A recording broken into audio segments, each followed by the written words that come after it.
You're just good with your hands, not your brain, my mom said before handing everything to my sister. So I quit and watched her destroy the business in less than a year. Turns out she wasn't so good with her brain either. I'm 31 years old and I've literally grown up with grease under my fingernails. My entire identity has been built around cars, engines, and the family business that was supposed to be my future. What happened next completely shattered that identity and forced me to rebuild myself from scratch. Fair warning, this is a marathon, not a sprint. But if you stick with me until the end, you'll see exactly how someone can go from being the family golden boy to orchestrating their complete financial destruction. Sometimes revenge isn't about getting even. It's about showing people the true cost of their choices.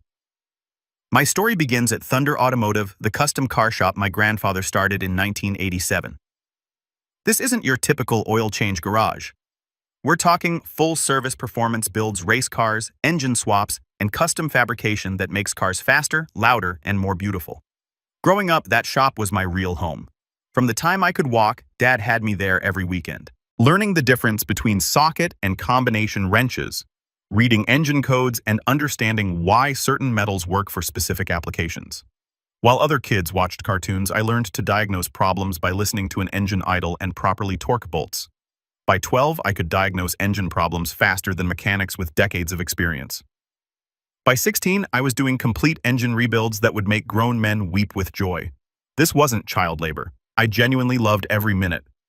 There's something magical about taking broken machinery and making it better than it ever was. Cars made sense to me in ways school subjects never did. My sister Jessica, now 26, couldn't have been more different if we were from different planets. While I learned to weld and fabricate custom parts, she got weekly manicures and complained about getting grease on her designer clothes walking through the shop. She went to college for communications, which apparently means taking professional selfies and writing meaningless captions with maximum buzzwords. After high school, I went straight into Thunder full-time. Dad promised I was building something for myself, that Thunder would be mine someday, that all the sacrifice would pay off when I inherited the business. I believed him completely. Why wouldn't I? Here's where things get twisted. For 8 years, I've worked 70 to 80-hour weeks for exactly $42,000 annually. Master mechanics with my skills typically earn $75,000 to $90,000. Custom fabricators who do my level of work often pull $100,000 plus, especially in our market where wealthy clients pay premium prices. I was working for half my market value because Dad convinced me it was an investment in your future and keeping costs down while the business grows. Meanwhile, Jessica shows up maybe 20 hours per week as social media manager, making $38,000. Her job consists of posting Instagram stories of cars I built with captions subtly taking credit for my work, flirting with male customers, and planning marketing events that are really just company-funded parties. Thunder generates $1.2 million annually. We employ 6 mechanics, 2 apprentices, and we're booked solid 4 months out. I handle virtually all complex custom builds personally. Frame-off restorations, modern LS swaps into classic specialized racing components built from scratch. I also manage the crew, deal with difficult customers, coordinate suppliers, and run daily operations while Dad focuses on big-picture stuff, playing solitaire and taking long lunches. Jessica's biggest contribution was a TikTok video that got 50,000 views from teenage boys more interested in her appearance than our expertise. Dad acted like she'd invented social media and started talking about how Jessica understands the modern marketplace. My sacrifices were substantial. No serious relationships in 3 years because I'm always working. I live in a cramped apartment I can barely afford and drive a 15-year-old truck while Jessica cruises in a BMW company car. My social life evaporated. Friends stopped inviting me because I always canceled for work emergencies.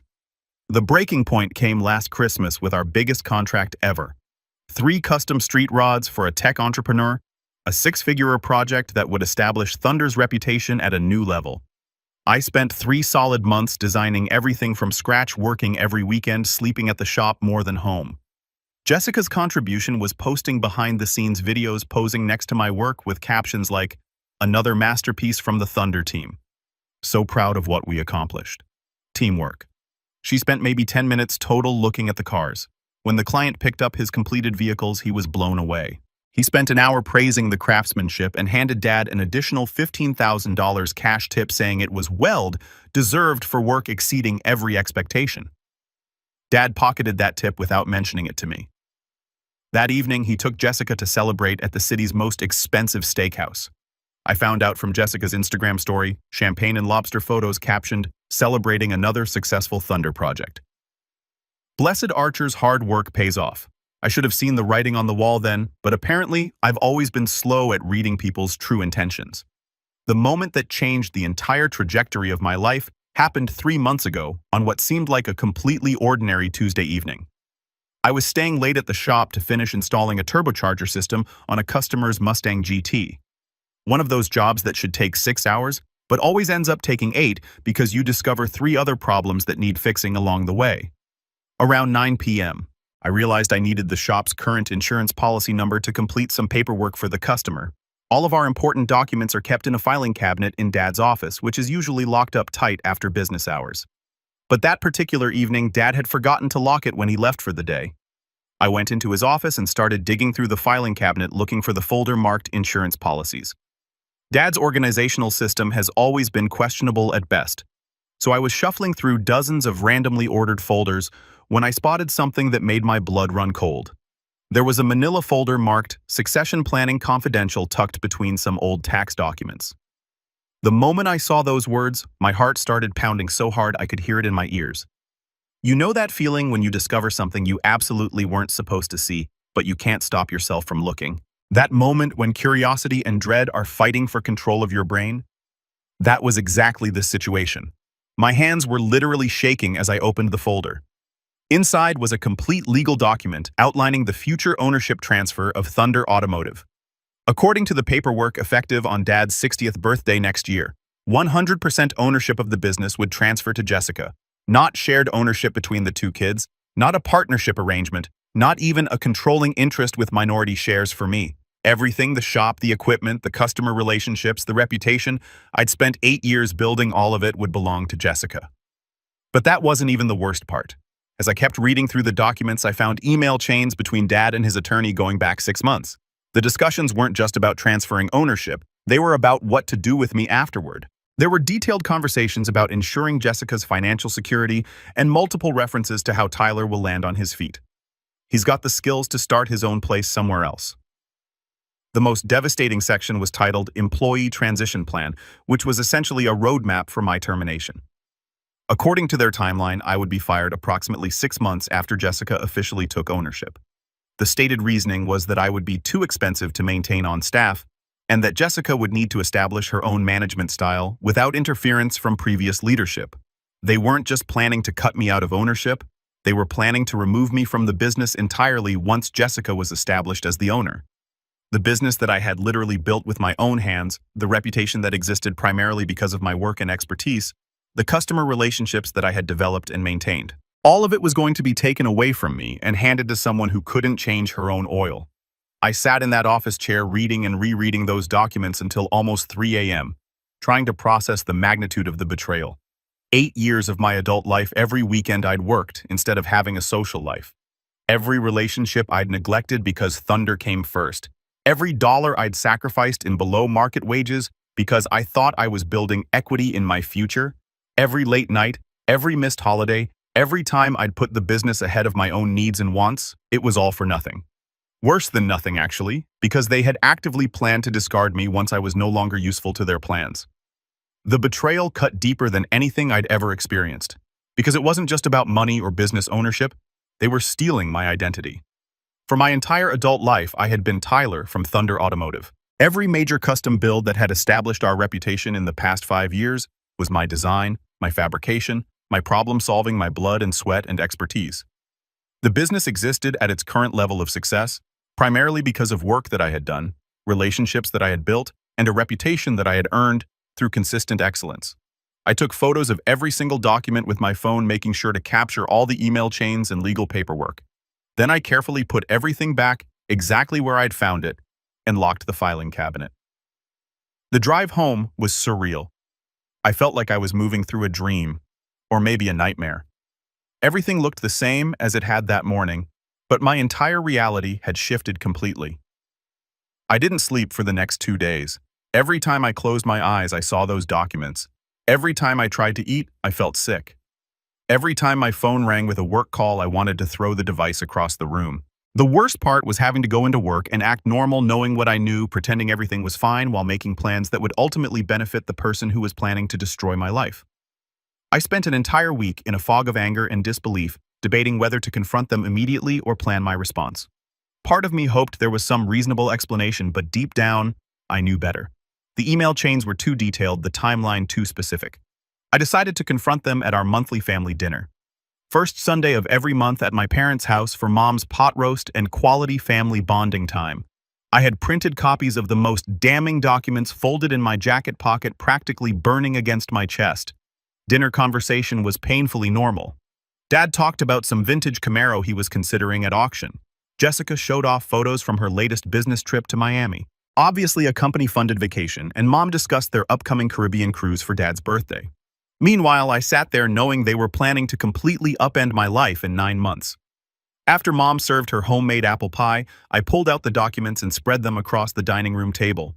"I found something interesting in your office the other night, Dad," I said, trying to keep my voice steady.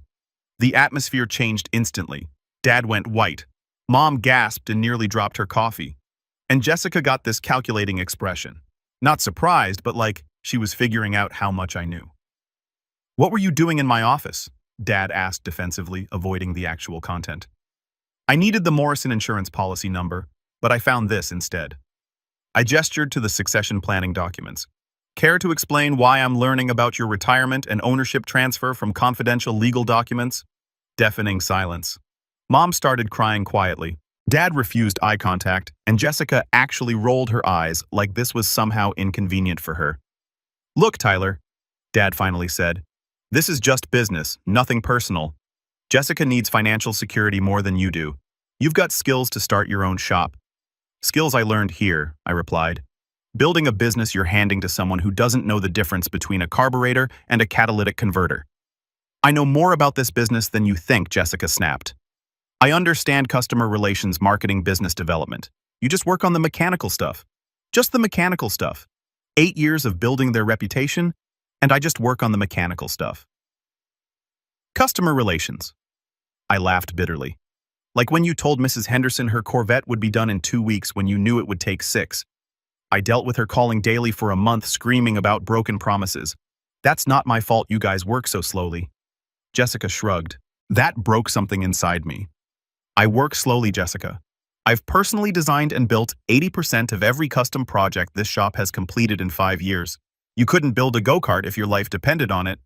Tyler, Mom yelled, "Don't talk to your sister like that."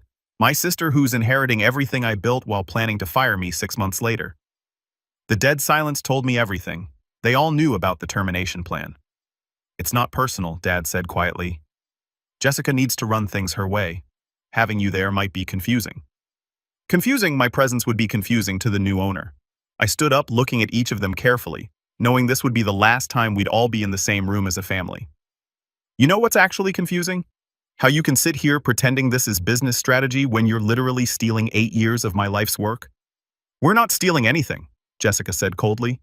"It's Dad's business. He can do whatever he wants with it." "You're absolutely right," I replied, "which means I don't owe it anything anymore." I walked out and never returned for another family dinner. After that disastrous family dinner, I entered what I can only describe as strategic planning mode. I wasn't going to let my emotions drive my decisions, and I definitely wasn't going to rage quit and storm out empty-handed. If they wanted to play games with my future, I was going to make sure I won.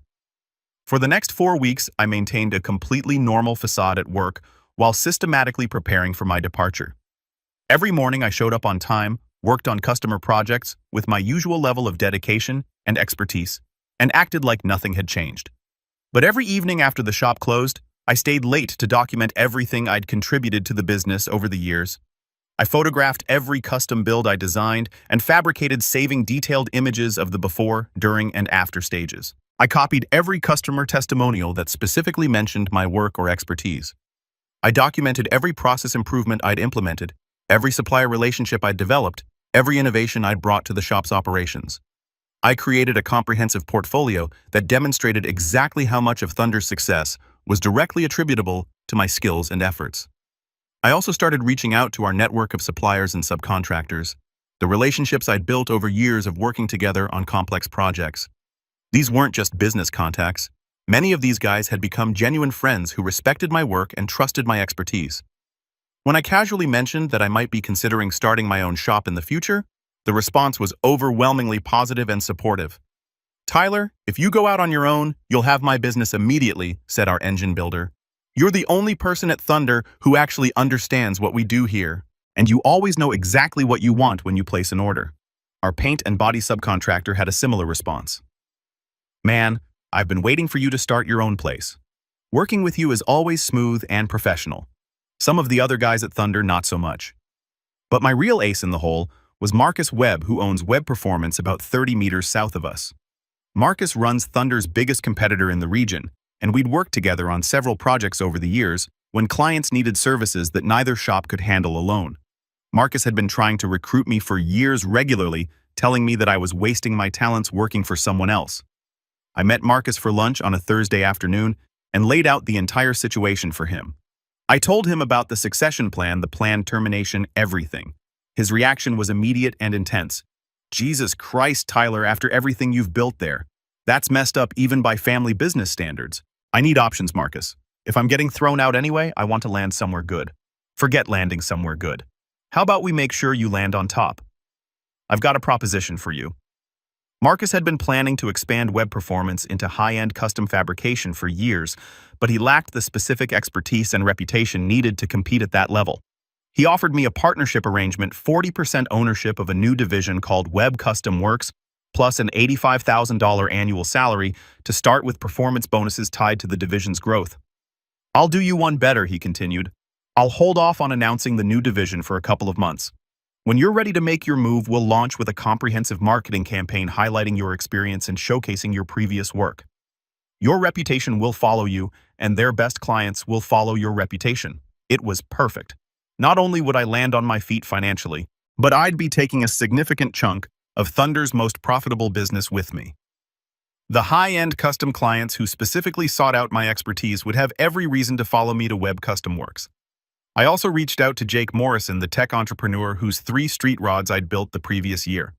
He'd been so impressed with my work that he'd already referred several other wealthy clients to Thunder, representing hundreds of thousands of dollars in potential future business. When I explained that I was planning to start my own operation, his response was immediate and enthusiastic. "Tyler, you're an artist with engines and metal. Any shop you start will have my full support and my referrals. I'll make sure everyone in my network knows where to find you." By the end of that month, I had everything in place. A new job with significantly better pay and partial ownership, a pipeline of high V-value clients ready to follow me, and a comprehensive plan that would essentially gut Thunder's custom fabrication business. More importantly, I had a clear timeline and strategy for executing my departure in a way that would maximize the impact. I spent another week fine-tuning the details and making sure every piece of my plan was solid. Then I was ready to pull the trigger. I chose a Friday afternoon for maximum chaos and minimum damage control. Jessica wasn't in the shop shocking for a weekday, and Dad was in his office doing whatever passes for work. At exactly 4 p.m., I walked into Dad's office and placed my resignation letter on his desk. Effective immediately, I am resigning from my position at Thunder Automotive. Today will be my final day. "What's this?" he asked without looking up. "My resignation." His head snapped up, face cycling through confusion, disbelief, anger, and finally panic. "You're what, Tyler? You can't just quit. We've got the Henderson restoration, the Morrison project, the Mustang turbo build. You'll figure it out. Or Jessica will. She is going to be the owner after all. This is ridiculous. You're being emotional and irrational. We already talked last month at dinner. You made your position very clear about my future role." He stood up quickly, grabbing my arm. "Wait, maybe we moved too fast with succession planning. Maybe we need to reconsider bring you into ownership discussion. Maybe, Dad, you planned this for months. You were going to fire me next year without warning. There's nothing to reconsider. Tyler, please. We need you here. The business needs you. The business needed me for 8 years, but according to your plans, it won't need me next year. So why pretend it needs me today?" I cleaned out my toolbox and walked out. Within an hour, my phone was ringing constantly. Dad called 6 times. Mom called crying. Even Jessica called. Probably the first work-related contact ever from her. I let everything go to voicemail. Weekend was absolute chaos. Saturday morning, they had 3 major projects requiring my expertise.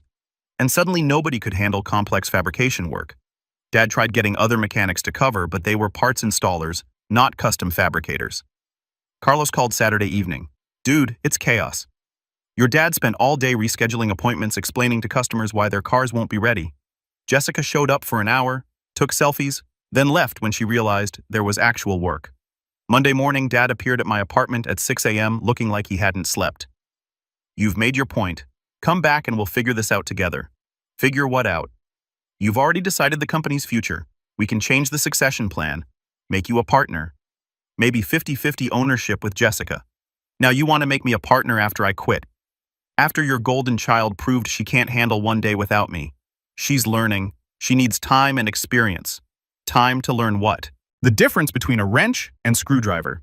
Dad, she couldn't assemble IKEA furniture, let alone run a custom shop. He looked defeated. What do you want? Name your terms. I don't want anything from you. I'm done with Thunder. That's when I delivered the knockout punch. Oh, and Dad, Web Performance is announcing their new custom fabrication division next week. Guess who's running it? The color drained from his face. He knew exactly what that meant for Thunder's business. Tyler, you can't do that. That's betrayal of everything we built together. No, Dad. Betrayal is what you did to me. This is just business. The next 6 weeks were pure entertainment from my perspective. I started at Web Custom Works and immediately felt like I could breathe again for the first time in years. Marcus had set me up with an incredible workspace. All new equipment, unlimited budget for specialized tools, and complete creative freedom to build the kind of projects I'd always dreamed of working on. Meanwhile, Thunder Automotive was collapsing faster than a house of cards in a hurricane. Carlos became my unofficial source of daily updates about the chaos, and every phone call was more entertaining than the last. Week 1 was a disaster of epic proportions. Dude, they've had to reschedule or cancel 12 appointments because Jessica tried to handle customer consultations on her own. She quoted a complete suspension rebuild as 4 hours of labor. 4 hours. She literally thought a full suspension rebuild would take 4 hours. Week 2 got progressively worse. Remember that twin-turbo Mustang build for the pharmaceutical rep? Jessica told the customer it would add at least 300 horsepower, maybe 400, if we really dial it in. Now he wants performance guarantees in writing, and she's completely panicking because she has no idea what turbo setup can actually deliver on a stock engine. Week 3 brought the first major client loss. They lost the Morrison referral. You know the guy who was going to have us build that custom Chevelle? Jessica showed up to the consultation wearing club clothes and spent the entire meeting taking selfies with his car and asking if she could post them on Instagram. He walked out halfway through and called Web Performance that afternoon. Week 4 was when the financial impact really started hitting home. Henderson came by screaming again. Jessica promised his Corvette would be done this week, but nobody's even started the bodywork yet. He's threatening to take the car somewhere else and demand a full refund for work that hasn't been completed. But the real fireworks started when Web Custom Works officially launched. Marcus and I had planned the announcement, perfectly timing it for maximum impact during the spring season when people start thinking about their summer car projects. We put out a comprehensive press release highlighting my 8 years of experience and showcasing detailed photos of my previous custom builds, carefully avoiding any copyrighted Thunder material while making it obvious who had actually done the work. The response was immediate and overwhelming. Within 48 hours of our announcement, 6 of Thunder's biggest clients called to schedule consultations with Web Custom Works. These weren't small jobs. We're talking about 75,000 plus custom builds that would have been Thunder's primary revenue source for the next 8 months. Dad called me that Thursday evening, and I could hear the desperation in his voice from the moment he started talking. Tyler, this isn't right. You're actively trying to destroy everything we've built. I'm not trying to destroy anything, Dad. I'm just giving customers what they want.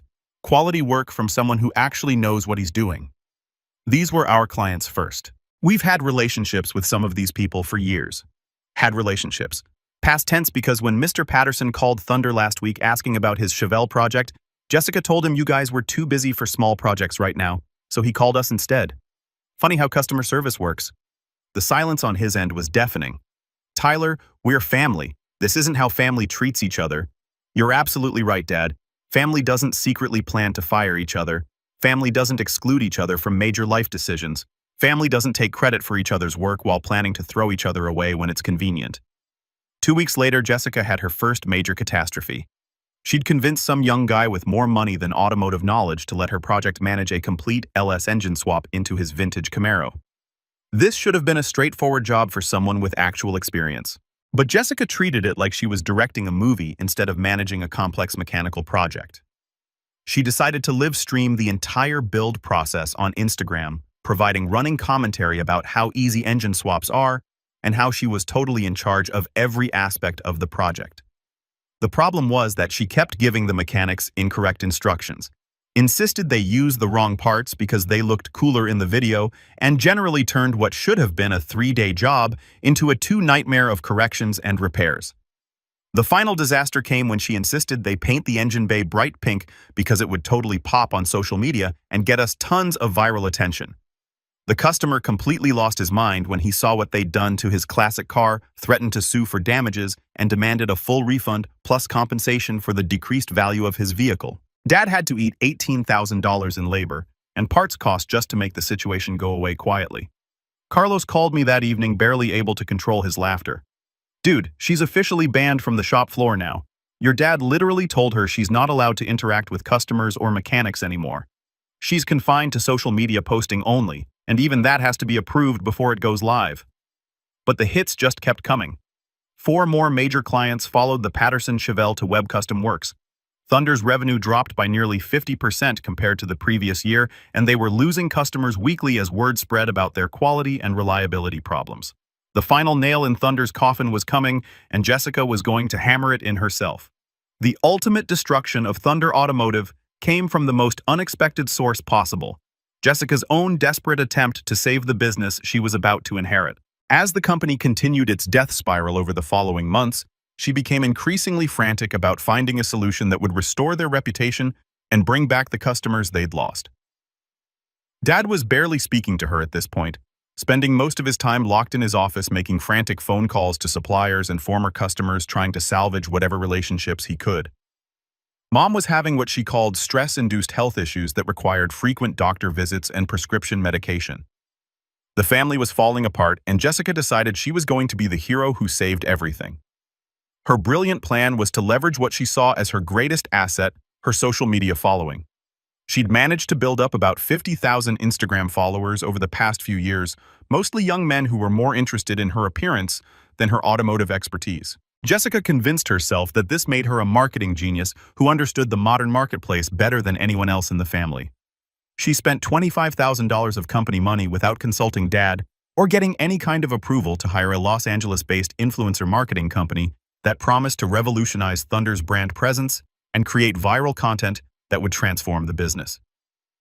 These were exactly the kind of smooth-talking social media consultants who prey on desperate business owners who don't understand the difference between real marketing and expensive nonsense.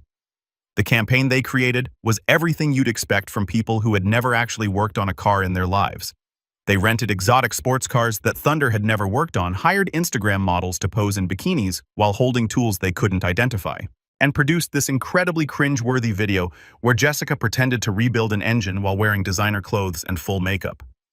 The video was supposed to go viral and bring in a flood of new customers who would be attracted to Thunder's lifestyle brand approach to automotive customization.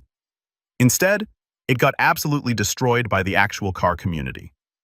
The comment section was a brutal massacre of criticism about everything wrong with modern car culture, with real enthusiasts calling Thunder a poser shop run by social media wannabes and questioning whether they could actually build anything more complex than the fake setup shown in the video. But the real disaster happened when the video caught the attention of an automotive blogger who decided to fact-check Thunder's claims about their previous work. This guy was thorough and persistent, digging deep into the company's history and cross-referencing Jessica's social media posts with actual project documentation. He published a detailed investigation titled, "Thunder Automotive's Instagram Princess Takes Credit for Brother's Work," that included side-by-side comparisons of Jessica's posts, claiming credit for various builds versus documentation, proving that I had actually done all the design and fabrication work. The article went viral within the automotive community, getting shared across every major car forum Facebook group and YouTube channel. The piece was picked up by several automotive trade publications and even got mentioned on a few popular YouTube channels that focus on industry drama and controversies. Within a week, Thunder Automotive had gone from being a respected local shop to being a nationwide joke that represented everything wrong with social media culture invading authentic automotive craftsmanship. The reputational damage was catastrophic and immediate. Existing customers started canceling their projects and demanding refunds. Suppliers began requiring cash payments up front instead of extending the net 30 terms that Thunder had enjoyed for years. Even basic customers started taking their oil changes and routine maintenance to other shops because they didn't want to be associated with the fake Instagram shop. 3 weeks after the video was published, Thunder Automotive was essentially bankrupt. They couldn't make payroll, couldn't pay suppliers, and had no customers willing to trust them with significant projects. Dad was forced to lay off 4 of the 6 mechanics, keeping only Carlos and one other guy to handle the handful of basic repair jobs they still had coming in. That's when Dad called me. And for the first time in our entire relationship, he wasn't angry or demanding or trying to manipulate the situation. He was begging, "Tyler, please, I need your help. Please, we're going to lose everything. I'm sorry to hear that, Dad, but I don't see how that's my problem anymore. You could come back. We could start over together. I'll give you full ownership of whatever's left." Jessica has agreed to step away completely. Step away to what, another influencer marketing disaster. Dad, she just spent $25,000 to turn your business into a national laughingstock. That's not a mistake or a learning experience. That's complete incompetence. She knows she messed up. She's learned her lesson. Her lesson cost you the entire business. Why would I want to inherit a sinking ship with no customers, no reputation, and no money? The desperation in his voice was painful to hear. Tyler, we're going to lose the shop. We're going to lose the house. Everything your grandfather built. Everything I've worked for my entire adult life. Your mother, this stress is killing her. She's been crying every day for 2 months. That's really unfortunate, Dad. But you made your choices when you decided Jessica was more valuable than the son who actually built your business. I was wrong. I was completely wrong about everything. You were right about Jessica, right about the business, right about everything. I should have listened to you years ago. You should have included me in the succession planning from the beginning instead of secretly arranging to steal my life's work. I know I messed up. But we're still family. Can't we find a way to work this out? That weekend, Thunder Automotive officially closed permanently. Dad couldn't make the final payroll, couldn't pay the outstanding supplier invoices, and had no realistic prospect of generating enough revenue to continue operations. 35 years of business gone in less than 8 months. The final insult came when they had to auction off all the shop equipment to pay the most pressing debts. I went to the auction and bought back my old fabrication tools for about 20% of their actual value. The same tools I'd used to build Thunder's reputation were now mine, legally and officially purchased from the wreckage of the business that had tried to discard me. Dad was there watching them auction off his life's work piece by piece. When he saw me buying the equipment, he completely broke down. Tyler, I'm so sorry. I'm sorry about everything. You were right about Jessica, right about the business, right about everything I should have done differently. She never understood what we actually do here, never cared about the craftsmanship or the relationships with customers. She just wanted the money and the status. Where is Jessica now? I asked. Gone? She moved to Los Angeles with some influencer boyfriend she met through that marketing company. She hasn't called or texted since the business closed, left us with all the debt and all the problems she created. Mom came over with tears streaming down her face. Tyler, honey, please, your father made terrible mistakes. But we're still family. We're losing our house. We don't have any retirement savings left. Can't we figure out some way to work together again? I looked at both of them, broken, defeated, facing bankruptcy because they had chosen the wrong child to bet their future on. Part of me felt sorry for them, but a larger part of me remembered 8 years of being taken for granted. 8 years of sacrificing my own needs for their benefit. 8 years of building something I thought would be mine someday. You made your choice 8 years ago when you decided I wasn't worth including in succession planning discussions. You made it again when you decided to fire me after handing the business to Jessica, and you made it every single day when you praised Jessica for work I did while paying me half of what I was worth. We can start over, Dad pleaded. We can rebuild together. I've learned my lesson. No, we can't, because I already rebuilt and I did it without you. I left them there at the auction and never looked back. Web Custom Works is now the premier high-end automotive customization shop in our region. We're booked solid for the next 10 months. have a waiting list of clients that stretches over a year for major projects, and just hired our 8th full-time fabricator. Marcus offered to sell me an additional 20% ownership stake in the company, and my annual earnings are now approaching $140,000 plus profit sharing. My parents lost their house and had to file for bankruptcy protection. Dad eventually found work at a chain oil change facility making $16 per hour. Quite a step down from owning a successful business. Jessica's influencer dreams crashed when her boyfriend dumped her and her follower count tanked after the Thunder scandal became widely known. Last I heard, she was working at a restaurant and living with roommates in a cramped apartment.